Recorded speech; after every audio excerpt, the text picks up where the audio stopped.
Okay, so going ahead and getting started with this here, we are actually going to be graphing these functions. So the first thing that you have to do is you need to graph your asymptotes, okay? So the first thing when I go about graphing these suckers is I'm going to graph my vertical, I'm going to graph my horizontal, or my oblique asymptotes, whichever of those we have on there, okay? So the previous function that we were working on was this one here. So we've got f of x equals x squared minus 6x plus 8 over x squared minus 9. Okay, so going about graphing that one. Our vertical asymptotes, okay, remember we talked about our domain was the same as our vertical asymptotes there. So we would have a vertical asymptote at -3. Okay, did not mean to use that one. Vertical asymptote at -3. Okay, so I'm getting that drawn there. Also going to have a vertical asymptote at +3. So get that drawn there as well. Okay, and then my horizontal asymptote, we went over and we said our horizontal asymptote was at y equals 1. Oops, hey Tim. Okay, horizontal asymptote is at y equals 1. Now, what other information did we find? Okay, well, we found that this graph crosses at 17 over 6 and 1. Okay, so 17 over 6, that would be 2 and 5/6 on that 17 over 6. So 2 and 5/6, we are going to cross. So that means right about here, it's pretty tight on that 2 and 5/6. It's going to cross that asymptote. Okay, and then the other thing that we found is we found our horizontal asymptotes were at, our horizontal or x-intercepts were at 4 and 2. Okay, so I had one at 2, and I had one at 4, is where our x-intercepts were. And then my y-intercept was at 0, -8 over 9. So -8, 9. So almost at -1 here.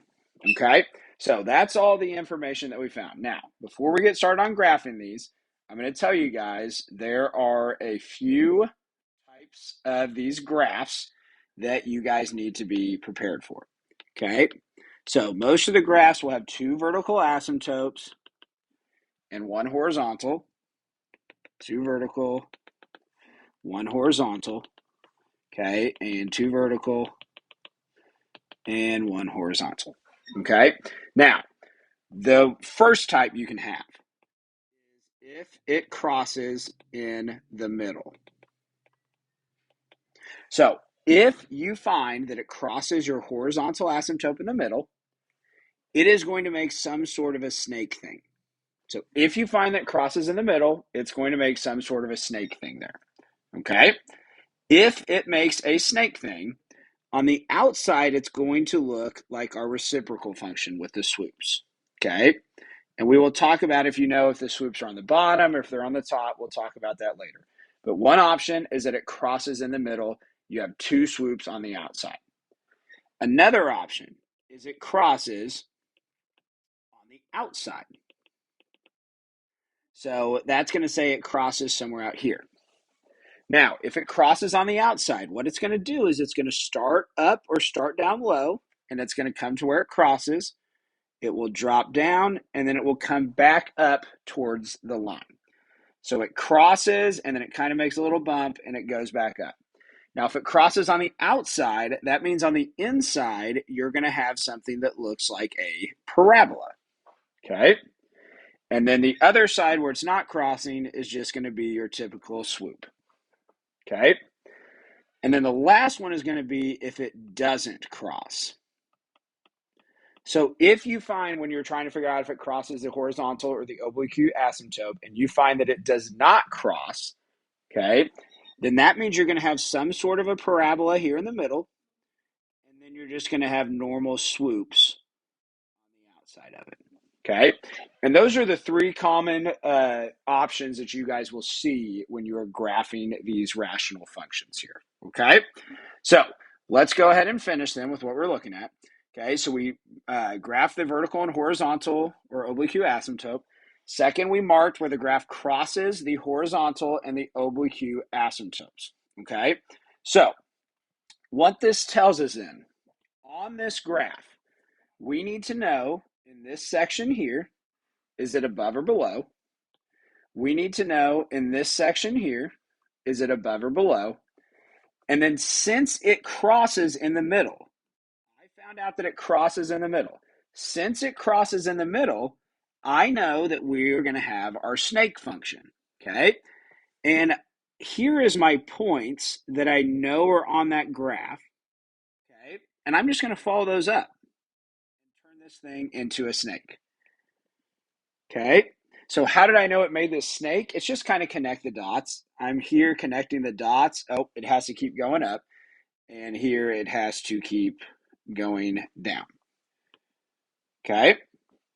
So I looked at it. It crosses in the middle. Since it crosses in the middle, I know it's a snake function. Okay. So I put my snake function in the middle. Now I need to look on these outsides here in the green and in the red. Is my swoop going to be up top here? Is my swoop going to be up top here? Or is my swoop going to be down low here? And the key is this point right here. That has an x-intercept.